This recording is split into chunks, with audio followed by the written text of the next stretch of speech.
జగన్మోహన్ రెడ్డి గారు హెలికాప్టర్లో తిరిగేవాడండి. ఆయన పైన హెలికాప్టర్లో తిరుగుతుంటే కింద చెట్లు నరికిన రోజులున్నాయి. ఆయన హెలికాప్టర్లో తిరుగుతుంటే కింద ట్రాఫిక్ ఆపేసిన రోజులు కూడా ప్రజలు చూశారు. అందుకే వాస్తవాలు ఏం తెలీదు.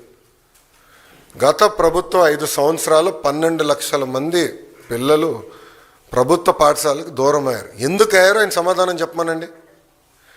ఐబీ స్కూల్ ఆయన పెట్టలేదు. ఐబీ వాళ్ళ దగ్గర ఒక రిపోర్ట్ తీసుకునేదానికి 5 కోట్ల రూపాయలు ప్రభుత్వం వృధా చేసింది. టోఫెల్ ఎక్కడ సక్రమంగా అమలు చేయలేదు. సిబిఎస్ఈ స్కూల్స్ తీసుకురాలేదు. సిబిఎస్ఈ ఎగ్జామ్కి మన పిల్లలు పంపిద్దామన్నారు. నేను మాక్ టెస్ట్ పెట్టా. ఎందుకంటే నేను కూడా సిబిఎస్ఈ స్టూడెంట్. మాక్ టెస్ట్ పెట్టా.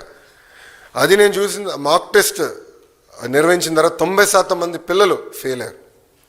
అప్పుడు నేను భయపడ్డా. ఎందుకంటే పిల్లలు రెడీగా లేరు. 3 సంవత్సరాలు పోస్ట్పోన్ చేసి పిల్లలు రెడీ చేద్దాం అనే లక్ష్యంతో పనిచేశాం. సో ఇప్పుడైనా వాస్తవాలు తెలుసుకుని ఆయన మాడితే బాగుంటుంది.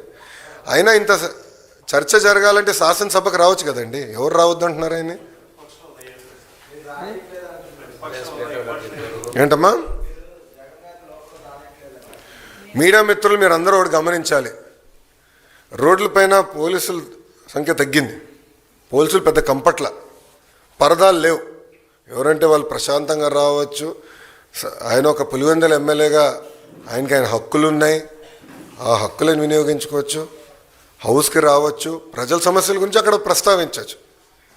కానీ నిన్న ఎప్పుడైతే భారీ మెజార్టీతో కూటమి గ్రాడ్యుయేట్ ఎమ్మెల్సీలు గెలిచారో ఆయన భయం పట్టుకుని బెంగళూరు నుంచి ప్రత్యేక విమానం వేసుకుని పరిగెత్తుకుంటూ వచ్చి ఈరోజు ప్రెస్ మీట్ పెట్టారు. 2 రోజులు మళ్ళీ బెంగళూరుకి వెళ్ళిపోతాడు. దాంట్లో ఎలాంటి డౌట్ వద్దు మీకు. కరెక్ట్గా 2 రోజులు ఉంటే 2 రోజుల తర్వాత బెంగళూరుకి వెళ్ళిపోతాడు. సో రమ్మని చెప్పండి. ఆయన్ని రమ్మని చెప్పండి. చట్టాన్ని ఉల్లంఘించి ప్రతిపక్ష హోదా ఇవ్వమంటారు ఆయనకి? ఇప్పుడు జగన్మోహన్ రెడ్డి గారికి చట్టాన్ని ఉల్లంఘిస్తాం బాగా అలవాటు స్వామి. అందుకే అన్ని కేసులు ఉన్నాయి ఆయన పైన. ఇప్పుడు రూల్స్ ఏం చెప్తుంది? పార్లమెంట్ కానివ్వండి, అసెంబ్లీ రూల్ బుక్ చాలా స్పష్టంగా 10% ఉండాలి అని చెప్తుంది. మళ్ళీ ఆయనే గతంలో చెప్పాడు కదా. గౌరవ ముఖ్యమంత్రి గారిని చూస్తూ ఆ గతంలో ఆయనే చెప్పాడు కదా, ఒక 4-5 ఎమ్మెల్యేని లాగేస్తే ప్రతిపక్ష హోదా కూడా మీకు ఉండదు అని చెప్పాడు కదా.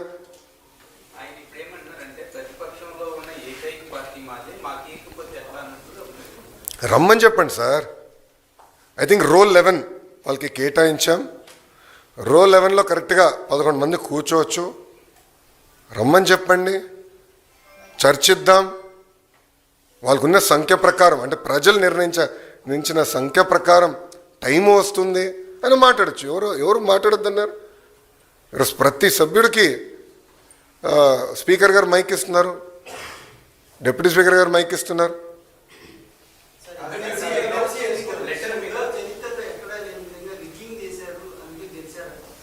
ఎవరన్నారండి? ఆయన అసలు ఆంధ్ర రాష్ట్రంలో ఉంటే కదండి స్వామి ఎన్నికలు ఎటు జరిగినాయో తెలిసేదానికి. ఆయన వెళ్ళి బెంగళూరులో పడుకుని ఇక్కడ ఎన్నికల గురించి మాడితే ఆశ్చర్యంగా లేదా అన్న? ఆయన పొలిటీషియనా? నేను అడుగుతున్నా. ఇప్పుడు నేను కూడా పాదయాత్ర చేశాను సార్. పాదయాత్ర చేసిన తర్వాత నిరంతరం ప్రజల్లో ఉండాలని కోరుకుంటా, ఆర్నిసలు కలుస్తా. ఆయన్ని కలవకుండా అంటే 5 సంవత్సరాల్లో దాదాపు 20 మంది శాసనసభ్యులు ఆయన కలవలేకపోయారు. గుర్తుపెట్టుకోండి. ప్రతిపక్షానికి వచ్చిన తర్వాత కూడా ఇప్పటికీ 8-9 నెలలు అయింది. ఆయన సొంత కార్యకర్తలు కలవట్లేదండి.